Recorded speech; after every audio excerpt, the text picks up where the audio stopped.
So in the East, we got the Cavs and the Raptors. So who do you guys like for that series? Who do you guys got winning? Cavs and Raptors. I got Cavs in 5. Cavs in 5.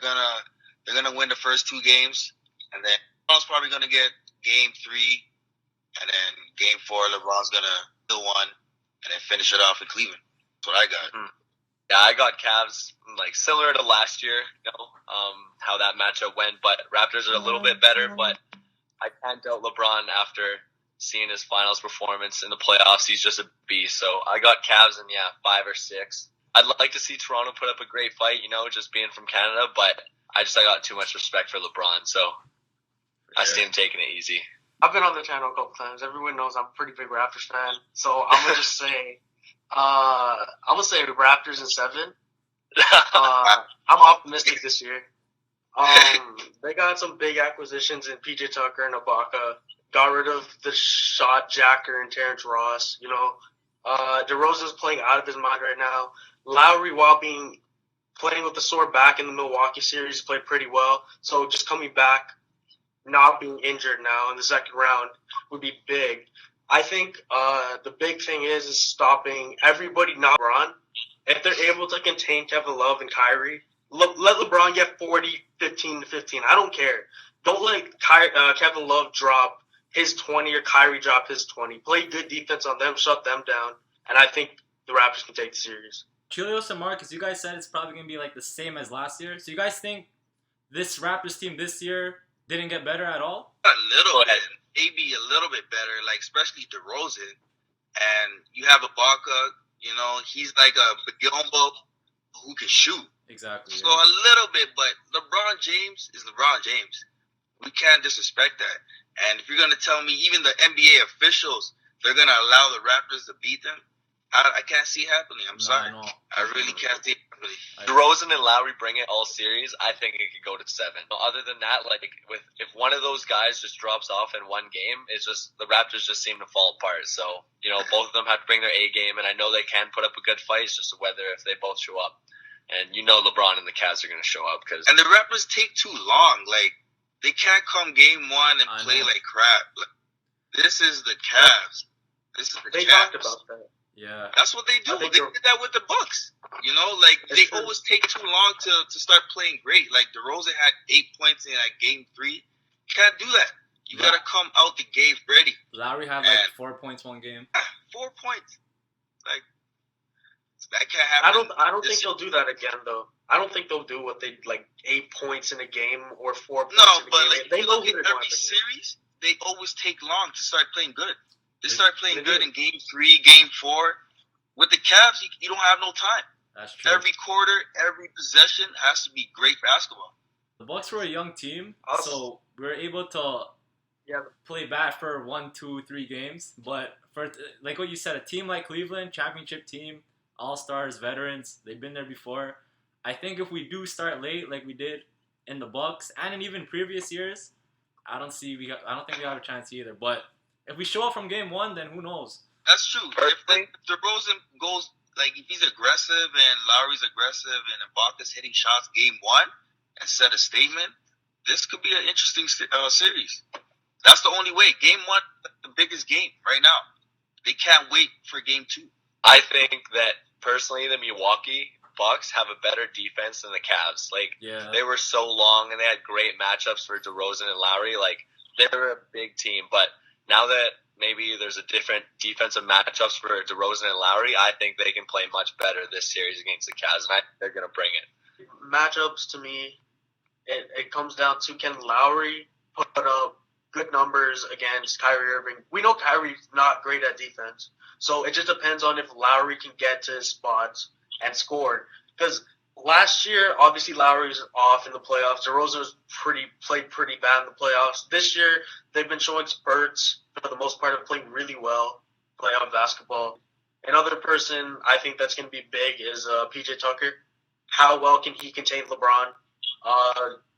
I've only personally seen, because I don't know, I've never watched Suns basketball.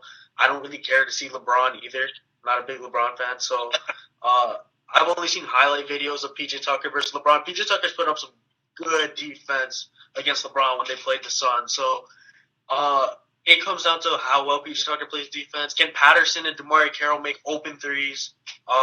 Does Norman Powell get minutes? Because that's a big thing that I think everybody needs to talk about.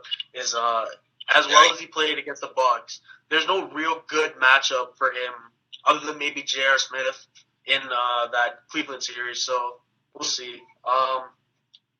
In terms of are the Raptors better this year than last year, I think they have a way better team this year than last year. Last year they had Louis Scola as a power forward, Jason Thompson. Yeah, I hate Bismack Biyombo was their starting center, man. Come on. Like, Bismack's cool. Ibaka does just what Bismack does. He plays offense. This team's way better. Terrence Ross is trash. So, like, overall, I think this team, from 1 to 15, I think the Raptors are better than Cleveland, but it's the three superstars that Cleveland have on their team that just completely killed any team in the East. Gonna be good. Marcus, you brought up a good point about the defense for the Bucks, because when Lowry and DeRozan rolls, they were swarming them every time. Like, their pick and roll defense was on point. But then when we face the Cavs defense they're not that good at defense. So I think what you were saying, I think they'll be able to put up good numbers against like Irving, JR. Shumpert plays D. But I mean, like, even their bigs, Fry and Love, they're not good in pick and roll defense, right? So I think DeRozan and Lowry are gonna have a good series against them. Big matchup to me, which most people won't look at as a big matchup, but JV versus Thompson. If JV can outperform Tristan Thompson down low, that's huge because they need a presence down low. Because LeBron is basically the Cleveland presence down low. If JV can show that he can put in work down low, they're going to have to focus in on him as well. And that's just another guy. That's a fourth guy that they got to look at and be like, he can score the ball. We can't really leave Ibaka, Lowry, or DeRozan open anymore, or double them and leave JV open. So, who do you guys think is the X factor for each of these teams, for Cleveland and for Raptors? Like, who do you think is going to make a big impact in this series? For Cleveland, the X factor, I think it would have to be Kevin Love. If he has a big series, hitting all those shots, because the Raptors play fast. You know, they're always hitting threes, open threes, and Cleveland, obviously, they can keep up with that. They're the best at it, too. So if he can do it, we know Kyrie's going to get 20 or whatever in LeBron, but if Kevin Love can do it, I think that's the big key of why Cleveland can win this series. Right. I love that Kyle-Kyrie matchup, okay? Whichever point guard can guard each other the best, I think, and control the tempo more, is what I think is going to change the games and stuff. So if Kyle can maybe get some help guarding Kyrie, or if I don't think Kyrie can guard Kyle Lowry. I think Kyrie doesn't have good enough defense to guard Lowry, so I'm liking that point guard matchup. I think that's X factor for both teams. But Kyrie won't even have to guard Lowry. They're probably going to put Shumpert. That's the thing. It comes down to, do they want Lowry to score, or do they want DeRozan to score? And it also comes down to, who do they think can score the ball more? And I think they'll probably put JR on, or maybe we can put Kyrie on DeRozan,